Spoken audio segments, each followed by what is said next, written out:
Hey, so I'm going to continue the video I recorded Sunday. We're talking about lies and the lies I tell myself and the lies I've told myself throughout the years, and how sometimes you just live for so long in a lie that you almost forget what's real. And like that is kind of bad, right? If you cannot tell a lie from a reality. Also, I do want to make a distinction between lie and a fantasy. I think that what I said in the other video is that the difference between the two is that it's like your awareness. So like you are aware that a fantasy like that is not happening, that didn't happen. While lie is when you don't. You kind of like just live with that. And as I mentioned, like usually like these lies they're more me with myself. Like I don't really share lies with people about my life, particularly because like I don't know, I think the things that I lie about, they're not really things that come up in conversation, to be honest. Like I mean, I couldn't start a conversation with this sort of like thing, but there's no weight basically. Like there's a huge weight for me in my head because I want to maintain that reality. But regardless of whether it is true or not, like it doesn't really impact anything. Maybe in a different human being, like it would be something impactful, but for me it kind of isn't. Like it's just like things that it has to do with like my image of myself. And basically I've kind of like come to accept I'm a bit of a loser. I'm not saying this derogatorily, it's just that I mean, compared to when I was a teenager and I envisioned my future like where I am today, like 17-year-old me would look at me, 27-year-old 27-year-olds old, and I would be like, that is a bit of a loser. I don't think I don't feel bad about my reality. I not really accept it. I'm like, this is where I am. It's the thing about, for example, me being, I was thinking about this the other day. I've been thinking about my tattoos. So I was thinking about like this tattoo that I have that was like me embracing me being bipolar, and it's a tattoo that like different groups of people have told me that I shouldn't say that I am bipolar, saying that I was bipolar. And that's not how things work. Like to each their own. And I think like as long as you're only harming yourself in a sense, like even then, like if you're harming yourself by like it's not ideal, it's not great. But basically I was thinking about tattoo and about like my journey to accepting it, because I think by the time I got the diagnosis, like this was already something that was being worked on throughout the year for me. So by that time I was kind of like, okay, I accept this. But that year, like it was basically, it took a lot for me to just, I wasn't really vibing with this possibility. I kind of like, I want to change. And then basically the point I'm trying to get across here, I'm going to get is that basically like if I think when I was younger, if people say like if I had the option of like changing myself, not being bipolar, I think I would have taken it like in a heartbeat, because like it was very uncontrolled. So like I only had not that there are positive and negative aspects to mental illness. I understand why you're trying to you can be kind of like glamorizing, romanticizing mental illness, and that's not really ideal. But so basically also like what were the upsides? But the point I'm trying to make is that right now I kind of like, I would say that I wouldn't be myself, and it has to do with the fact that like I've lived with like this condition for longer, and my life has evolved the way that it has. So I wouldn't really be here if things hadn't happened the way that they did. And the way that they did was me being bipolar, and having episodes and relapses and all that. So basically what I'm trying to say is that I can finally get to a point where I'm like, I'm okay with me being the way I am. I'm okay with my life the way it is. I think it also helps because I was kind of like stuck in this fantasy for like over almost a year. And then when I compare it to that, like my life was kind of like pointless and meaningless, and it didn't really have the things that I thought I needed to be happy and fulfilled and contented and content. But like now I'm no longer attached to that fantasy. I'm like, yeah, my life it could have been different, it could not, but this isn't necessarily like better or worse. It's just like differences. And also I kind of like thinking about like what could have been. I think I would need like more answers that I don't have as of right now, for me to just look at myself and be like, yeah, I wanted something else. Because like, what are the other possibilities of how things could have gone? Like I think that some of them I'll probably be a little unhappy, and I'll be just kind of like like, and because there are delusions granted that I've had, because like I kind of like attached myself to them when I was not, manic, and I kind of like, that was pretty much the reference I had. But as I said, they were delusions. Like, they were not visible, they were not sustainable, and it was very unlikely that they would happen the way I wanted them to happen, or that they would happen at all. We're talking about exceptions here, just me at every corner, just being kind of like the exception, to the rule. And I don't know, I love myself, I definitely have issues, but like I know my shortcomings. Some of them, like I think I know better than others, or some of them I'm willing to deal with them more than others.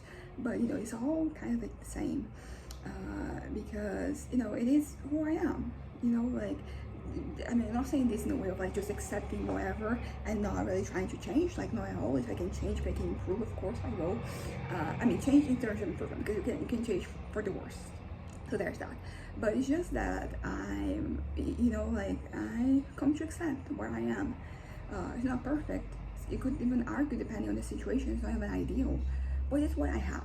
It is what's mine. And I've come to be like kind of okay with that. And I think because of this process of me being okay with myself, I've had, I've been looking back at like the lies I told myself. And I've been like de-escalating these lies. And because basically going from like 100 to 0 is kind of hard.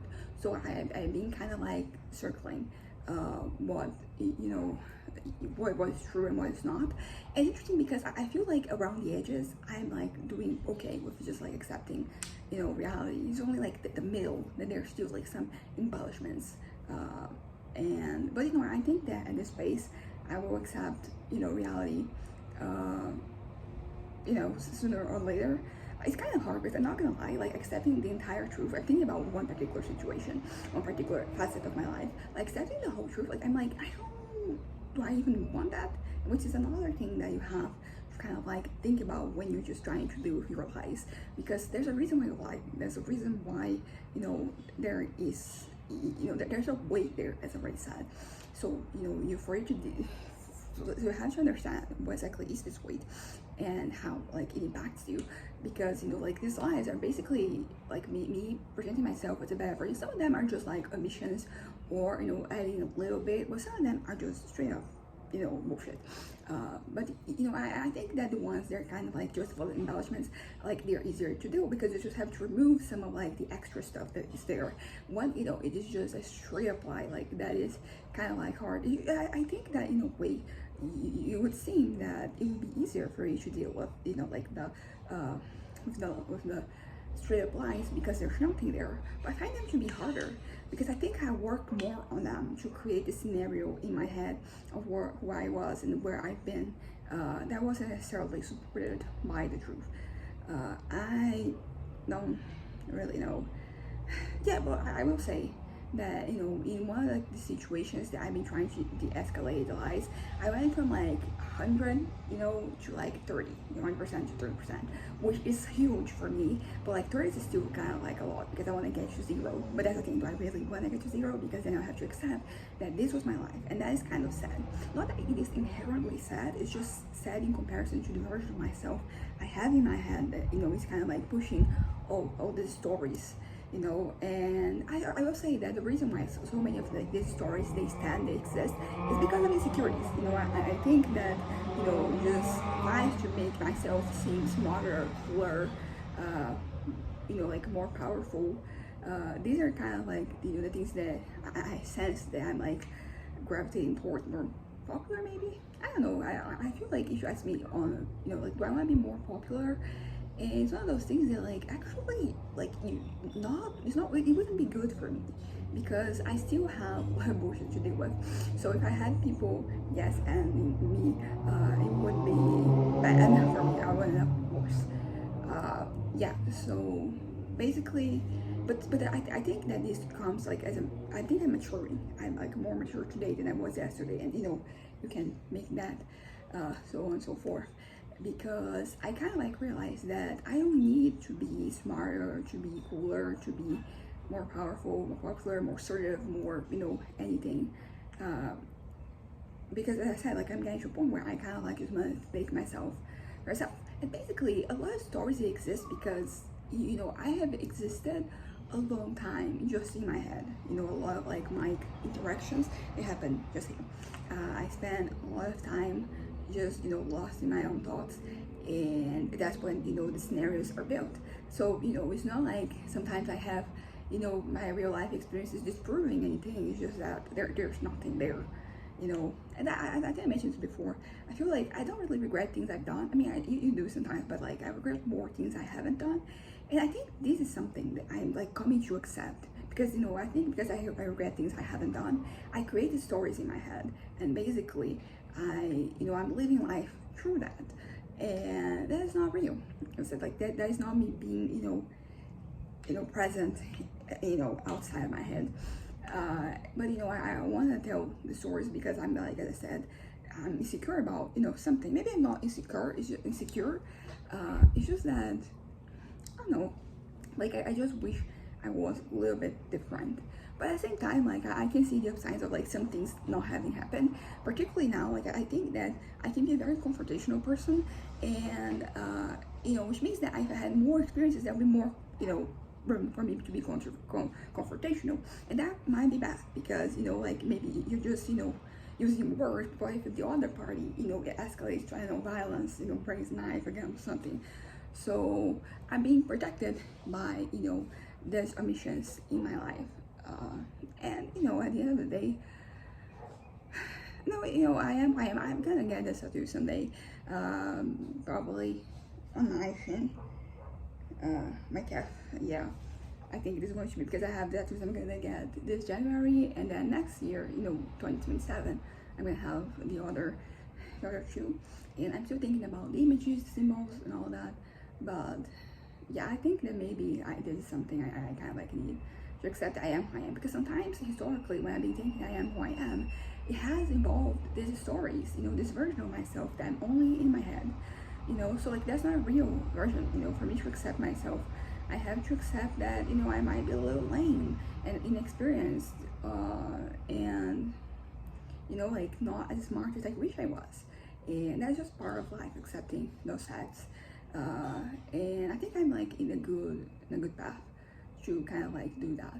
I can't imagine a point where I will no longer have these stories in my head, but you know, I can dream. But you know, that is pretty much where I'm walking towards to. And yeah, I think there's that. That is all I had to say for now, and maybe I'll come back later with like some other revelations. But this is where my head is at. I think I'm like purging right now. You know, I'm like getting rid of certain things in my head. Anyways, bye.